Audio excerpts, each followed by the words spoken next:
Hello and welcome to एस नमाज classes once again. आज हम लोग बाइनोमियल थ्योरम का पार्ट 3 स्टार्ट करने वाले हैं और ये क्लास बहुत ही ज़्यादा इम्पोर्टेंट है यूनिवर्सिटी ऑफ कैलकाटा के पॉइंट ऑफ व्यू से। जो एग्जाम्स में क्वेश्चंस पूछे जाते हैं, आज का क्लास इसके लिए बहुत ही ज़्यादा इम्पोर्टेंट है, क्योंकि आज जो जो क्वेश्चन हम कराएंगे वो सारा क्वेश्चंस आपका एग्जामिनेशन ओरिएंटेड ही क्वेश्चंस होगा। ठीक है, तो आज हम लोग जो कवर करने वाले हैं इस टॉपिक मतलब आज के टॉपिक्स में जो जो टॉपिक्स इंक्लूड है, सब टॉपिक्स इंक्लूड है, वो टॉपिक्स में आता है जैसे मिडिल टर्म फाइंड करना। क्या करना? मिडिल टर्म फाइंड करना। हम लोग मिडिल टर्म फाइंड करेंगे कि किस तरीके से मिडिल टर्म हम लोग निकालते हैं बाय यूजिंग बाइनोमियल थ्योरम। और हम लोग निकालते हैं क्या, यहां पे हम लोग एक ऐसा टर्म भी फाइंड आउट करने वाले हैं। सम्स में बता देगा कि एक ऐसा नंबर फाइंड आउट करो, वो टर्म फाइंड आउट करो जिसमें वेरिएबल का पावर n है या वेरिएबल का पावर 10 है, 15 है, 20 है। तो पावर बता देगा, ये पूछेगा कि बताओ ये पावर कौन से टर्म में आता है। तो ये सारा क्वेश्चंस एग्जामिनेशन में आया हुआ क्वेश्चंस है और इसी तरह का क्वेश्चन आज हम लोग डिस्कस करने वाले हैं। ये है बाइनोमियल थ्योरम पार्ट 3 का क्लास। ठीक है, अगर आपने प्रीवियस 2 क्लासेस अगर नहीं किया है तो सबसे पहले उन क्लासेस को आप देख लीजिए और उसके बाद ये क्लास आपको ज्यादा समझ में आएगा। ठीक है, तो चलिए शुरू करते हैं बाइनोमियल थ्योरम। आज सबसे पहले हम लोग शुरू करेंगे कि आर एट टर्म किसे कहते हैं, क्या, या r plus one th term किसे कहते हैं। R plus one th term देख लीजिए, मतलब r plus one th term, r plus one th term जैसे first term, second term, third term, fourth term होता है ना, तो r plus one th term भी उसी तरीके से होता है। ठीक है, तो ये हम लोग कैसे फाइंड आउट करेंगे r plus one th term. देखिए, जैसे कि हम लोगों ने निकालना सिखाना कि थर्ड टर्म क्या होता है। थर्ड टर्म जैसे कि हमने आपको बोला कैब लिखना, और जो हाईएस्ट पावर है वो यहां लिखना है। आपसे थर्ड टर्म पूछा गया तो आप यहां कितना लिखते हो, 3 माइनस 1 मतलब 2 लिखते हो ना। आप यहां लिखते हो क्या हो, 2, 2 लिखते हो। और यहां क्या लिखते हो, यहां जो 2 है बी के ऊपर 2 बैठाते हो और यहां पे होता है n माइनस 2, होता है ना। ये है फॉर्मूला थर्ड टर्म का। फोर्थ टर्म का उसी तरीके से यहाँ 3 आएगा, फिफ्थ टर्म का यहाँ पे 4 आएगा। तो हम लोग उसी तरीके से यहाँ पे हमने क्या बोला, r plus one th term निकालो। क्या कहा हमने, r plus one th term. तो r plus one th term कैसे निकालोगे, आप लिखना कैब। ठीक है, आप निकालने जा रहे हो r plus one th term, तो हाईएस्ट पावर ऊपर रहेगा और r plus one th term में यहां क्या होना चाहिए, आर एक कम। यहां आर प्लस वन है तो एक कम कर दो तो कितना होगा, आर। इसीलिए r plus one th term लेते हैं हम लोग। आर एथ टर्म भी कह सकते थे, आर एथ टर्म, लेकिन जब फॉर्मूला आप लिखते हैं ना तो क्या आता है, हाईएस्ट पावर तो ऊपर आएगा एन, नीचे क्या आ जाता है, एक कम। आर एथ टर्म निकालते हैं तो यहां पे आता है आर माइनस वन। तो यहां पे कॉम्प्लेक्स हो जाता, थोड़ा सा कॉम्प्लेक्स, आंसर इससे भी आ जाएगा लेकिन यहां थोड़ा सा कॉम्प्लेक्स हो जाएगा। इसी कॉम्प्लेक्सिटीज से बचने के लिए हम लोग लेते हैं r plus one th term. जब आपको कुछ पता ना हो, आप बोल देना कि मान लेते हैं ये वाला इंक्लूड है या ये अपियर होता है r plus one th term में। अगर आपको बोल देता है बताओ टू कौन से टर्म में है, आपको नहीं पता, आप बोल देना ये r plus one th term में है। क्लियर?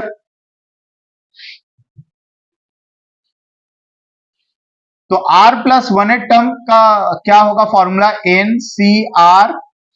यहां जो आर होता है वो यहां भी होगा और यहां पे क्या होगा, एन माइनस आर। ये होता है r plus one th term. ये किस किस जगह पे यूज होता है, ठीक है, उसी के ऊपर आज हम लोग सम्स करने वाले हैं। जहां जहां ये यूज होता है, जहां हमको लेट करना पड़ता है कि मान लो ये term r plus one th term में है, तो इसी के ऊपर ही आज हम लोग क्वेश्चन करने वाले हैं और आपको पूरा समझ में भी आएगा। ठीक है, तो सबसे पहला क्वेश्चन तो हम लोग ये लिखेंगे कि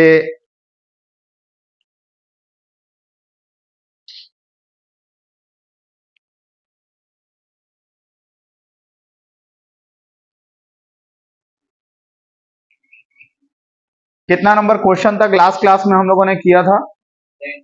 क्वेश्चन नंबर 10 किया था। आज हम लोग क्वेश्चन नंबर 11 करने वाले हैं। कितना नंबर? Question number 11। तो क्वेश्चन नंबर 11 के लिए पहला question, find the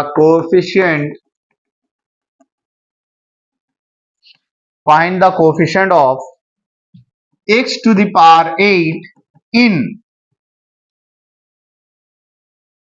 1 plus x square to the power 10।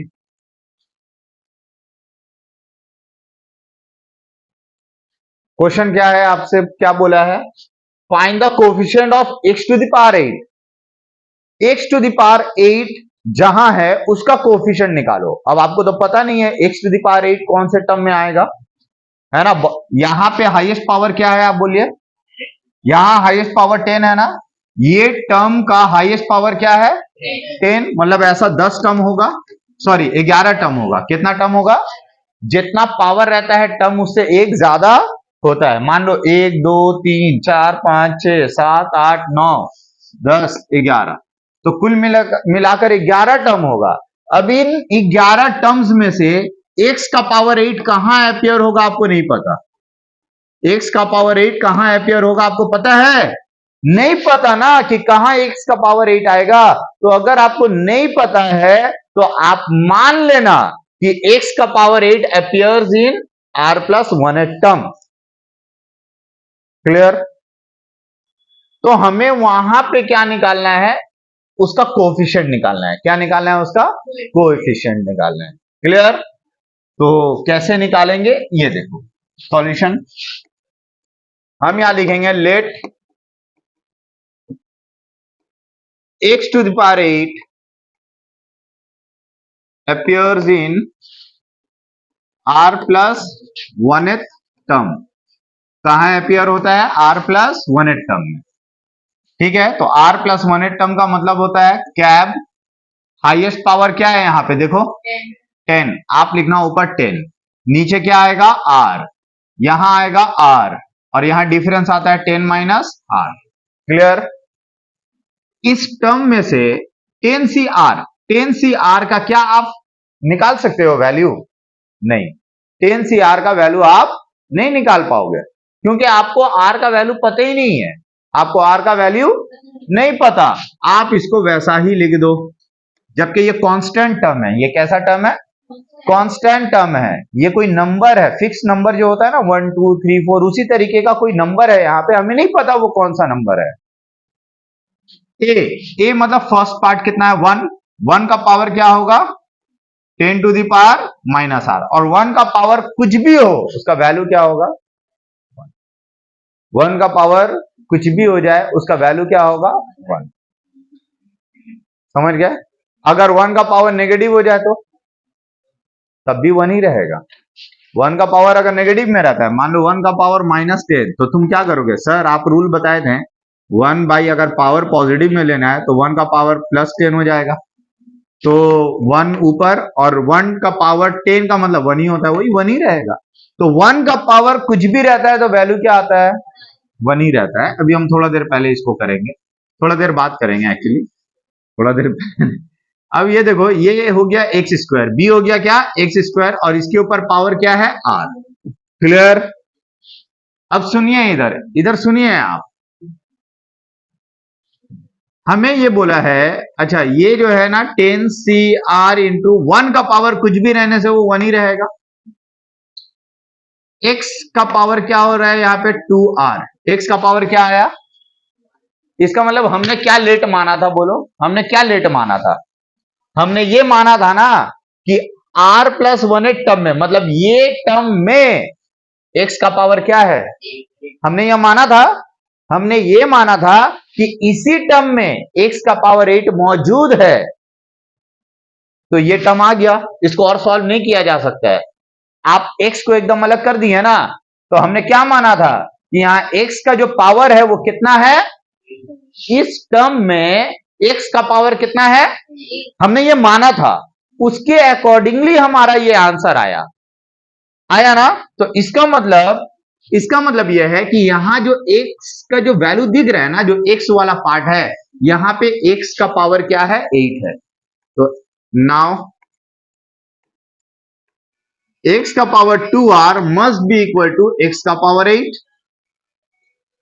x का पावर 2r किसके बराबर होगा? हाँ,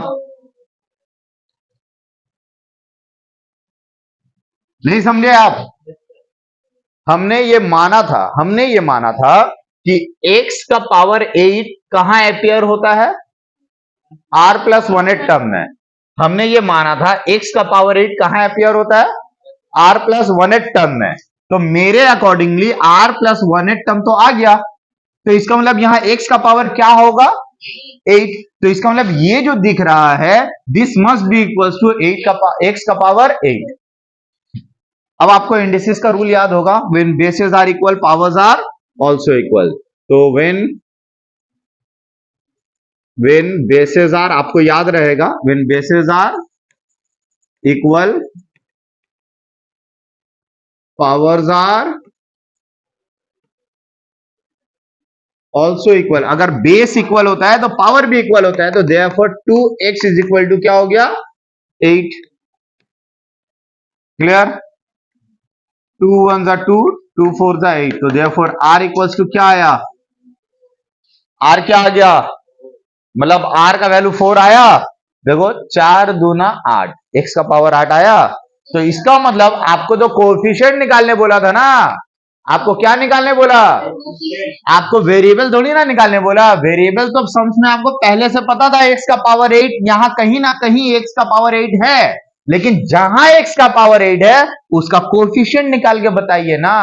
तो कोएफिशिएंट तो ये ना हुआ, ये वेरिएबल है तो ये कोएफिशिएंट है, तो आपको कोएफिशिएंट चाहिए, तो देयरफॉर कोएफिशिएंट ऑफ x का पावर 8 इज 10c। r का वैल्यू क्या आया? 4। और इंटू 1 लिखने का जरूरत है नहीं, आप 10c4 का वैल्यू निकाल लीजिए ना। आप रफ में कहीं 10c4 का वैल्यू निकालिए आप। 10c4 कैसे निकालोगे आप? फैक्टोरियल 10 ऊपर, फैक्टोरियल 4 नीचे, और डिफरेंस फैक्टोरियल 6 यहां आ गया। 10 को क्या लिख सकते हो? 10 इंटू 9 इंटू 8 7 6 में आके रुक जाओ, क्योंकि नीचे फैक्टोरियल 6 नजर आ रहा है। 4 को 4 इंटू 3 इंटू 2, ठीक है, ये और ये कट गया। 4 दूना 8, 8 ऊपर नीचे कट गया, 3 एकम 3, 3 तिया 9 कट गया, 7 तिया 21 इंटू 10, 210। इसका मतलब coefficient of x to the power 8 क्या आया? 210। बस 210 इज द करेक्ट आंसर। समझ में आया सबको?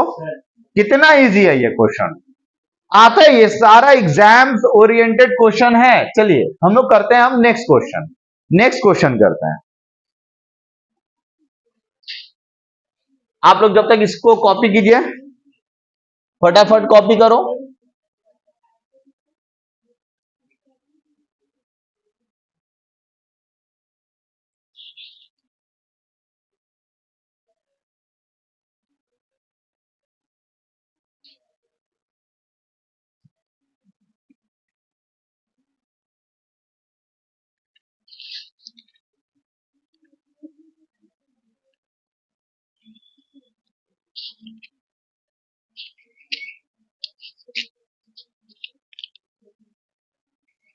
नेक्स्ट एक और क्वेश्चन दे रहे हैं आप लोगों को, एक और क्वेश्चन देते हैं ताकि आपका कंसेप्ट बिल्कुल क्लियर हो जाए।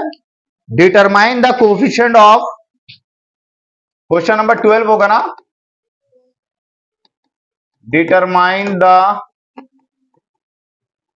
Coefficient of, determine the coefficient of a to the power minus 11, a to the power minus 11 in the expansion,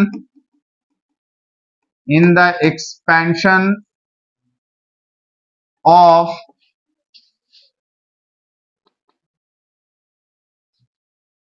in the expansion of 5a cube -2 by a square whole to the power 13। ये question है आपके पास। इस question में आपको बोला है कि a का पावर 11 जहां आ रहा है उसका कोएफिशिएंट निकाल दो। a का पावर 11 इसके एक्सपेंशन में, इसको जब हम लोग एक्सपैंड करेंगे तो पावर कितना है, कितना टर्म बनेगा, 14 टर्म्स होगा। कितना टर्म्स होगा इसमें, टोटल 14 टर्म्स होगा। अब उन 14 टर्म्स में से कोई एक टर्म तो ऐसा है जहां a का पावर -11 आ जाता है। वहां क्या आता है, वहां पे बस जहां a का पावर -11 आता है उसका क्या निकाल देना है आपको, कोएफिशिएंट। सेम उसी तरीके से क्या आपको पता है कि a का पावर 11 कौन सा नंबर ऑफ टर्म में है, आपको नहीं पता। आपको नहीं पता तो आप कैसे पता करोगे, आप सबसे पहले इसको लेटाओगे। आप लिखोगे यहां पे लेट a का power -11 appears in r plus 1th term, r plus 1th term में अपियर करता है। तो r प्लस 1th टर्म में कैसे, क्या फॉर्मूला है भाई, भैया हाईएस्ट पावर आप यहां लिख दो। r प्लस 1th टर्म में यहां एक कम होगा r, यहां आएगा r और यहां आएगा 13 माइनस r। तो देखिए ये तो कांस्टेंट है, यही कोएफिशिएंट है a। a यहां क्या है, a यहां है 5a क्यूब। देखो 5a क्यूब और इसके ऊपर पावर क्या है 13 माइनस r। एकदम आराम से पुट करना, हड़बड़ी का कोई भी जरूरत नहीं है, एक एक करके पुट करना। a का पहले वैल्यू आप पुट कर लिए, a का वैल्यू इतना बड़ा था आपने पुट किया और a के ऊपर पावर 13 माइनस r है, आप उसको लिखना इनटू b क्या है यहां पे बोलो, b क्या है बोल दो आप, मुन्ना 2 बाई ए स्क्वायर नहीं है, ये -2 बाई ए स्क्वायर है, समझ गए। इसके ऊपर पावर क्या है r, क्लियर। अब देखिए आप ना कांस्टेंट को अलग कीजिएगा हमेशा, कांस्टेंट अलग करना, वेरिएबल अलग करना, कांस्टेंट अलग वेरिएबल अलग।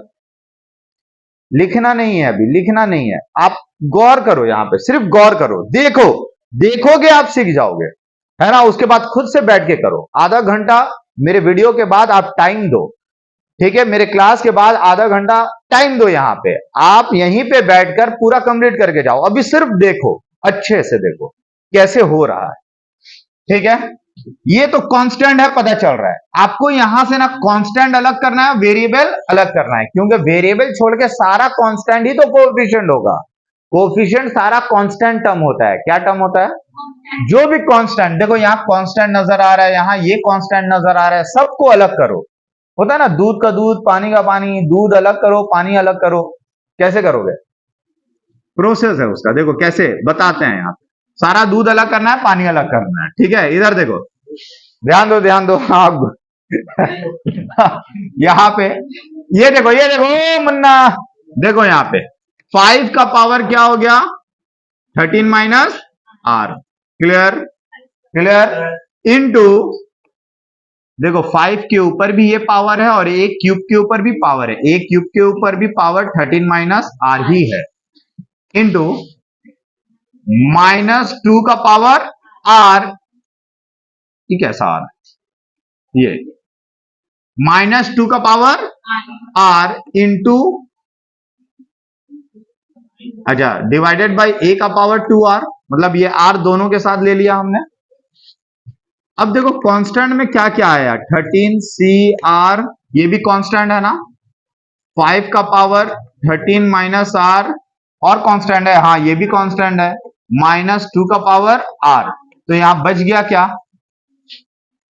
a का power 13 into 3 39 minus 3 into r 3r। ये तो हम लोग पहले ले लिए हैं, ये हम लोगों ने पहले ले लिया, याद रहे, इसको हमने ले लिया है यहां पे पहले। सब इंटू है ना, इंटू इंटू इंटू, किसी को भी पहले बाद में ले सकते हैं हम लोग। हमने ये कांस्टेंट टर्म था ले लिया, ये कांस्टेंट टर्म को ले लिया, इस कांस्टेंट टर्म को ले लिया, बचा क्या, ये वेरिएबल वाला टर्म, ये वेरिएबल वाला टर्म, ये दोनों वेरिएबल, ये क्या होगा मल्टीप्लाई, पावर हो गया मल्टीप्लाई, माइनस है बीच में, नीचे क्या है a का पावर 2r। हम लोग एक स्टेप बढ़ा रहे हैं, अगर एक स्टेप नहीं बढ़ाएंगे तो देखिए ये और आराम से हो जाएगा। क्यों? वेन बेसेस आर सेम, देखो ये ऊपर है और ये नीचे है, जब बेस सेम होता है तो पावर क्या होता है? माइनस। हम लोग डायरेक्ट करते हैं, पावर माइनस करेंगे, ये पावर से माइनस होगा, ये पावर मतलब 2r माइनस होगा।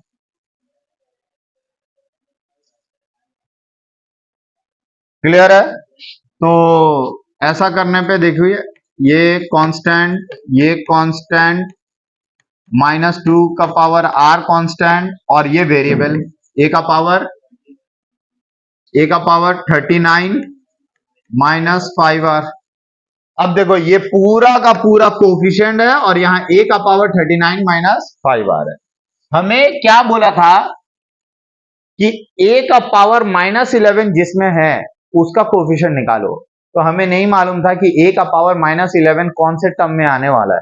इसके लिए हमने लेट किया कि मान लिया कि a का पावर -11 r प्लस 1 टर्म में आएगा, तो r प्लस 1 टर्म को जब हमने सॉल्व किया तो सॉल्व करने से a का पावर जो आया ये ऐसा आया।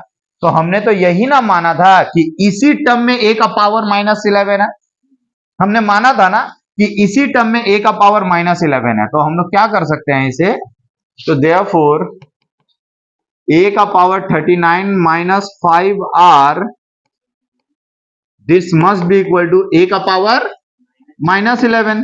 तो when bases are equal powers are also equal, तो पावर्स को भी इक्वल कर दो। बचपन में आप इंडेक्सेस में पढ़े होंगे, when bases are equal powers are also equal, तो therefore 39 -5r must be equal to -11 और -5r इक्वल्स टू -11।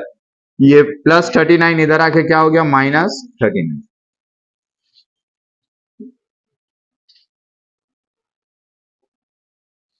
क्लियर? तो आप इसको और -5r equals to minus minus plus, लेकिन साइन किसका रहेगा? माइनस का। 39 50, माइनस माइनस कैंसिल, तो therefore r is equal to 50/5, 5 Ekam 5, 10। r equals to क्या आया? 10। r इक्वल्स टू क्या आ गया? तो r का वैल्यू 10 आ गया ना। आपसे कोफिशिएंट मांगा था ना, वेरिएबल मांगा था। वेरिएबल तो दिया हुआ था, आपसे कोफिशिएंट मांगा, तो हम लोग कोफिशिएंट में पुट कर देंगे। तो therefore coefficient of x a का power -11 equals to 13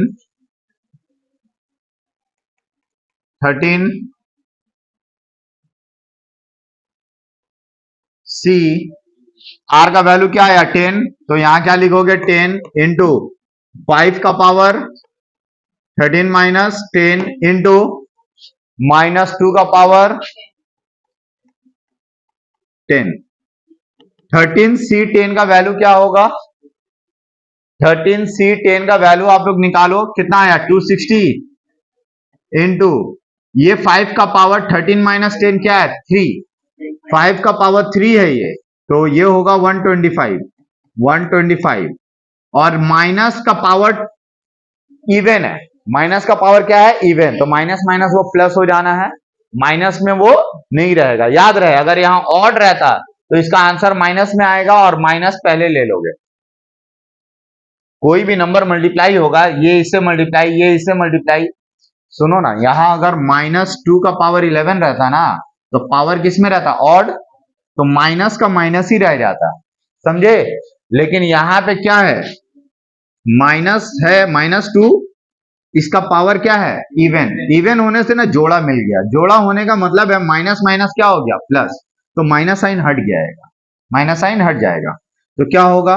minus sign अगर हट गया तो 2 का पावर 10 कितना होता है? 1024। बस आप इसको मल्टीप्लाई कर दो, यही कोफिशिएंट हो गया। मल्टीप्लाई करके बोलो कितना आया?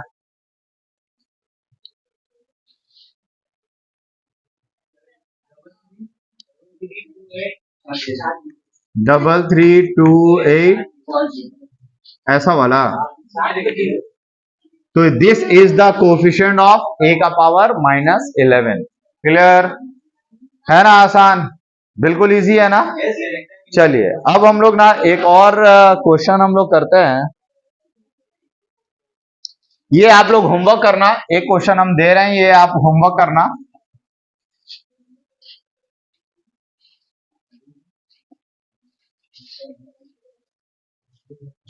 क्वेश्चन नंबर कितना होगा ये?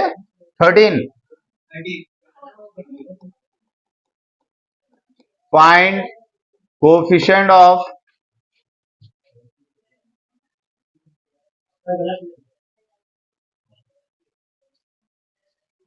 क्या हुआ यहाँ पे?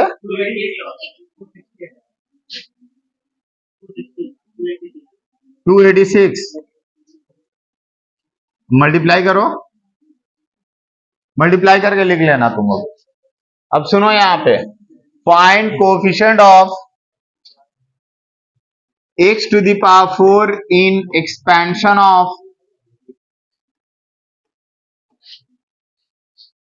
x to the power 4 plus 1 by x cube whole to the power 15। तो आपको यहाँ पे x का पावर 4 जहां है, आप कौन से टर्म में आपको तो पता नहीं है, तो अगर नहीं पता तो वो टर्म आप क्या मानोगे? r plus 1 term. आप मान लेना कि r प्लस 1 टर्म में x का पावर 4 अपियर होगा। क्लियर? ये हो गया आपका क्वेश्चन नंबर 13। अब करते हैं हम लोग question number 14। Find the term independent of x in the expansion of ध्यान दो,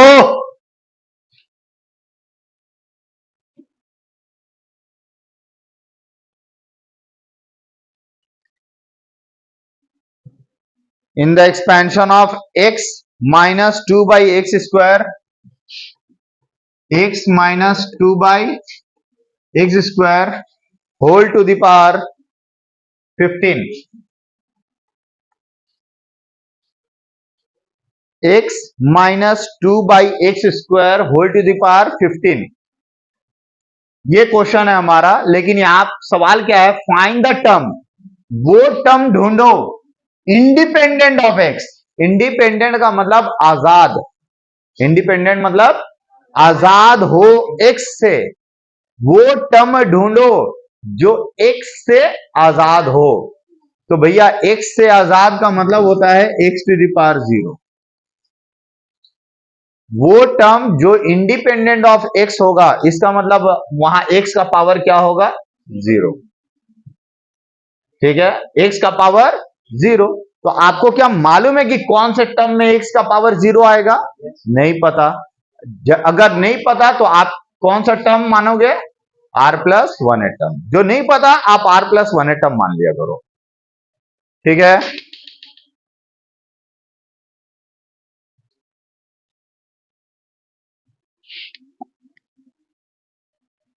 तो सुनो, इंडिपेंडेंट ऑफ एक्स, या फिर इसे हम लोग क्या बोल सकते हैं? क्वेश्चन में ऐसे भी पूछ सकते हैं, find the term x to the power 0। Independent of x का मतलब एक्स से आजाद, एक्स से आजाद मतलब वहां एक्स का पावर क्या होगा? 0।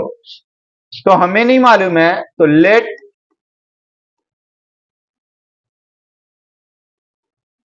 The term independent of x, मतलब x का पावर 0, इसका मतलब होता है x का power 0। Let the term independent of x appears in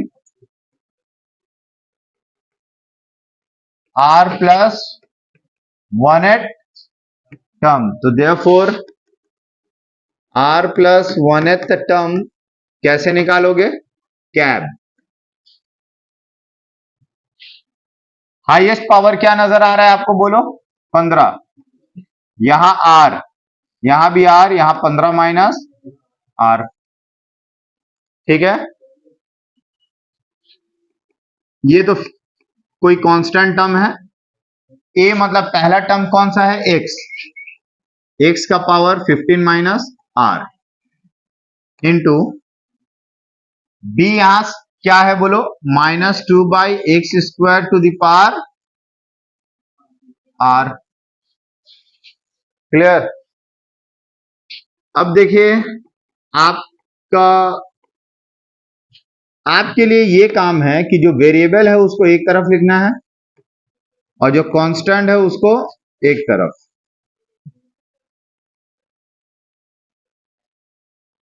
ये है x का पावर 2r, मतलब ये r दोनों के साथ आ गया।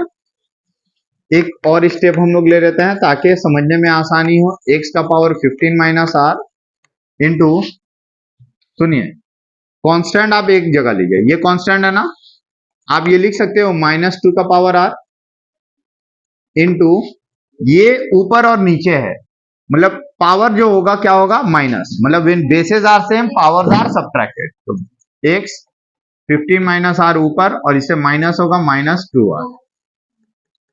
15 CR इंटू -2 का पावर r इंटू x का पावर 15 माइनस 3r। पढ़ाई लिखाई पे ध्यान दो। तो इसका मतलब ये फाइनल हो गया और ये सिंपल फॉर्म में नहीं आ सकता। आपको पता चल गया कि ये कांस्टेंट है, ये कांस्टेंट है, ये वेरिएबल है।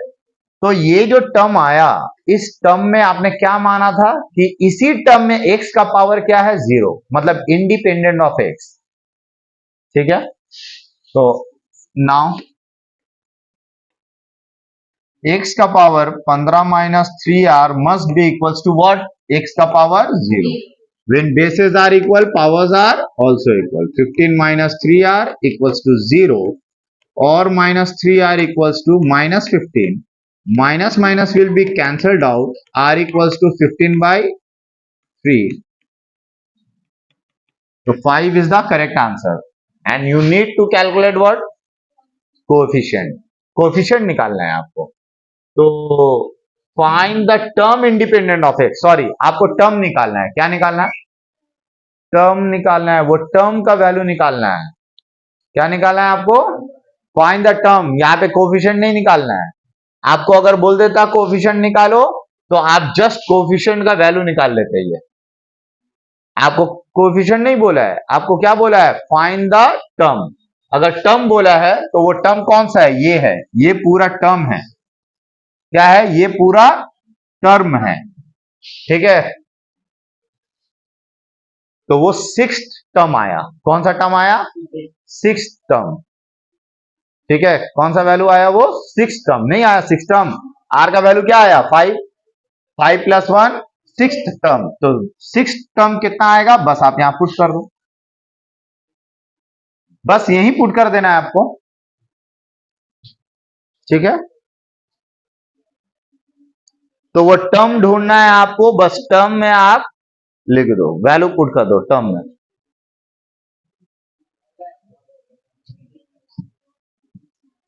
Therefore, r plus 1 is equal to 5 plus 1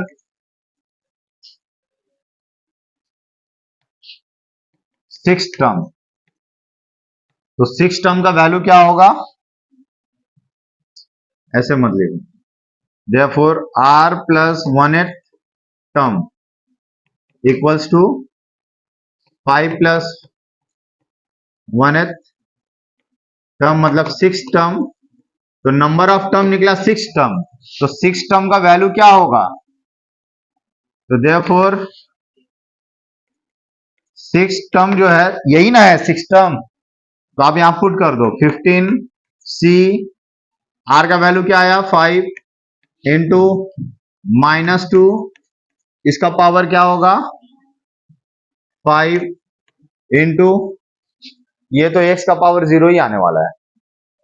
इसको लिख के कोई लिखना जरूरी नहीं है, लिख भी सकते हो। x का पावर 15 माइनस 3 इंटू 5, आर का वैल्यू तो 5 ना आया, 15 से 15 गया 0, इसको लिखना और ना लिखना दोनों बराबर है। अब देखो 15C5 का वैल्यू क्या आया, 15C5 का वैल्यू आप निकालो, फैक्टोरियल 15 बाई फैक्टोरियल 5 फैक्टोरियल 10, यहाँ पे 15 14 13 12 11 फैक्टोरियल 10, डिफरेंस है, ये डिफरेंस है। 15 से 5 गया 10 और 5 का मतलब 5 4 3 2 और ये फैक्टोरियल 10 है, ये और ये कट गया तो बचा क्या, देखो 5 दिया 15 और 15 कट गया, 4 दिया 12 तो कितना है ये 3003, तो यहां लिख देना 3003 इंटू, अब सुनो माइनस का पावर क्या है ऑड, -2 5 बार है तो माइनस ही आने वाला है, तो माइनस आप पहले कर दो क्योंकि मल्टीप्लाई ना होगा, तो ये प्लस और ये माइनस माइनस, इसलिए आप माइनस पहले लिख देना। 2 का पावर 5 मतलब 32 और ये x का पावर क्या होगा 0, तो आप 32 इंटू 3003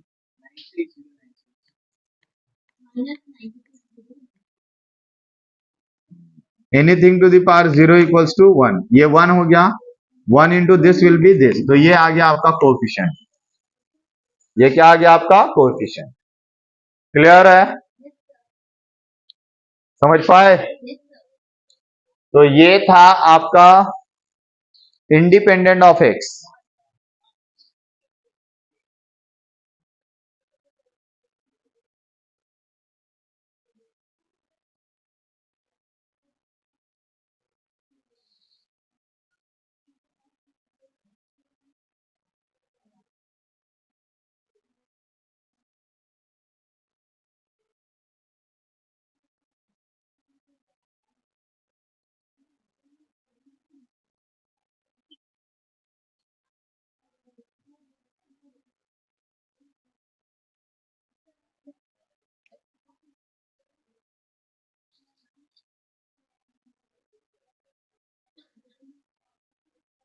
क्लियर, चलिए नेक्स्ट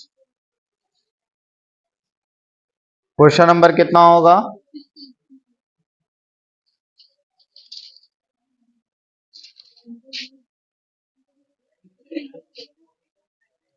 15 होगा क्या, क्वेश्चन नंबर 15, देखो in the expansion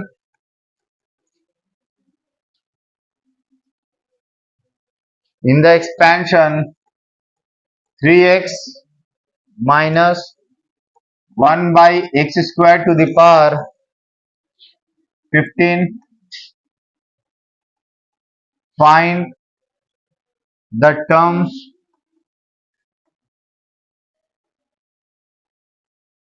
free from x, ये भी वही है, फ्री फ्रॉम x मतलब independent of x, free from x का मतलब हो गया इंडिपेंडेंट ऑफ x, जो x से इंडिपेंडेंट हो, ठीक है, तो इसका मतलब हमें नहीं पता कि वो कौन सा टर्म है, लेट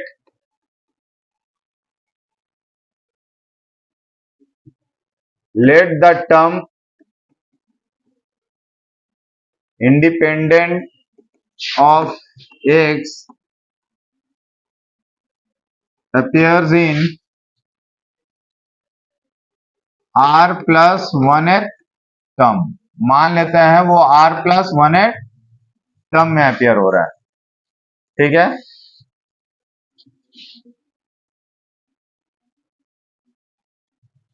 तो therefore r plus 1th term, r plus 1th term कैसे निकलेगा, कैप हाईएस्ट पावर क्या है 15, नीचे क्या आएगा r, यहां आएगा r, यहां 15 माइनस r, तो 15CR तो कांस्टेंट है, a क्या है यहाँ पे 3x, इसका पावर क्या हो गया 15 माइनस r, b का वैल्यू क्या है, -1/x⁻² whole to the power r। Clear? अब देखो ये कांस्टेंट है, आप कुछ नहीं कर सकते इसका। ये देखो ये 3 इंटू एक्स, 3x, 3 के साथ भी ये नंबर और x के साथ भी ये नंबर, तो जो कांस्टेंट है उसके साथ भी ले लो 15 माइनस r इंटू x के साथ भी ले लो 15 माइनस r। क्लियर? हमेशा कांस्टेंट को अलग करेंगे और वेरिएबल को अलग करेंगे। इंटू -1 का पावर r और नीचे क्या बचा, x का पावर 2r, ये बचा। अब हम लोग यहां क्या करेंगे, देखो 15 CR into 3 15 minus r into -1 का पावर r इंटू, ये दोनों सेम लग रहा है तो पावर नेगेटिव, पावर माइनस हो जाएगा, 15 minus r minus 2r। 15 CR into 3 का power 15 minus r into -1 to the power r into x to the power 15 minus 3r। तो हमें मालूम है कि ये वो टर्म है जो फ्री फ्रॉम x है, मतलब इसमें x नहीं है, मतलब x का पावर क्या है, 0 है। तो फिर से वही कहानी हम लोग यहां भी शुरू करेंगे। नाउ x का power 15 minus 3r must be equals to x का power, when bases are equal powers are also equal, 15 minus 3r must be equals to 0 or minus 3r equals to minus 15, minus minus will be ruled out, cancel, so therefore r equals to 15/3। तो कितना आया, 5।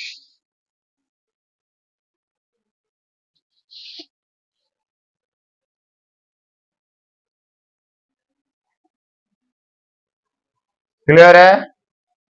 तो r का value, अब आपको term निकालने के लिए बोला है, तो टर्म अगर बोला है तो आप डायरेक्ट इसमें पुट कर दो, ये तो x का पावर 0 ही आने वाला है ना। तो therefore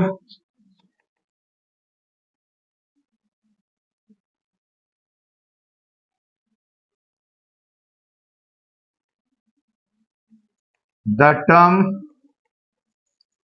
independent of x is equal to क्या होगा, 15 CR इंटू 3 का पावर 15 माइनस r इंटू -1 का पावर r इंटू x का पावर 15 माइनस 3 इंटू 5।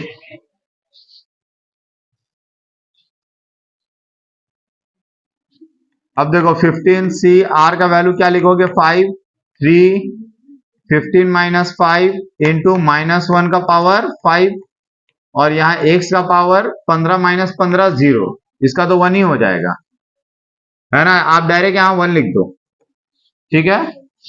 अब ये जो आंसर आया आपका, अभी आप 15C5 का वैल्यू क्या आएगा, 3003 इंटू 10 का पावर 3 का पावर 10, ये तो 10 आ रहा है ना, 15 से 5 गया 10, 3 का पावर 10 कितना होगा,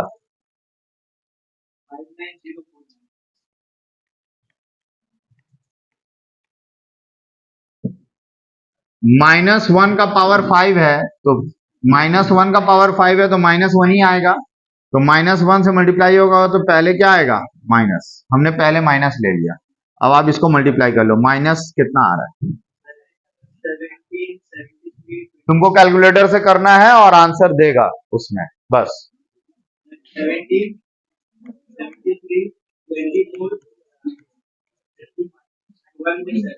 1 माइनस में ही तो है, माइनस में आंसर आएगा पूरा। क्लियर है? कुछ होमवर्क, एक दो सम होमवर्क लिख लो।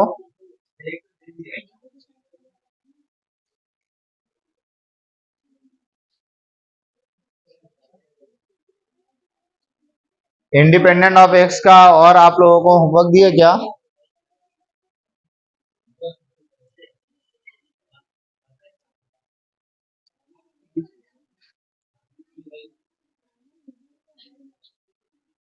अच्छा देखते हैं ये सम्स आप लोग कर पाते हैं कि नहीं। ये क्वेश्चन नंबर कितना था अभी? अभी कितना नंबर करेंगे?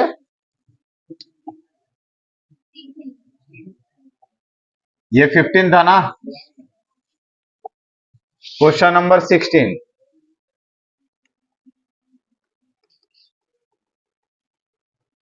Find the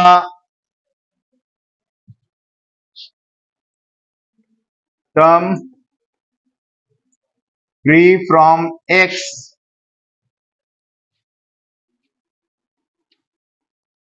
in the expansion of x plus 1 by x to the power 2n। आपको ये क्वेश्चन का आंसर निकाल कर लाना है नेक्स्ट क्लास में। ठीक है, आज के लिए इतना ही। मिडिल टर्म बच गया हमारा, और भी कुछ स्पेशल सम्स रह गया है, वो हमारा नेक्स्ट क्लास जो कि आखिरी क्लास होगा बाइनोमियल थ्योरम के ऊपर, उसमें होगा।